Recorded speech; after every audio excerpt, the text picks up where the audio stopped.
Okay, so this customer had birds living in the wall vent. They destroyed the vent itself. Let's see if I can take a video here.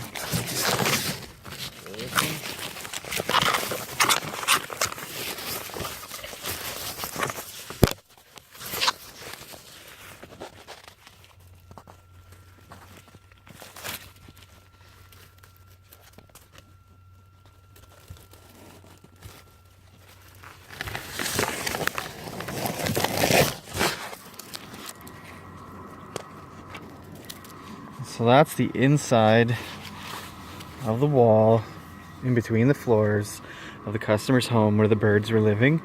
So now we have the tricky task of rerunning all new ductwork for the bathroom exhaust fan and removing all this nesting and decontaminating the situation. So yeah, leaving birds left unchecked inside a wall vent could become a very costly problem.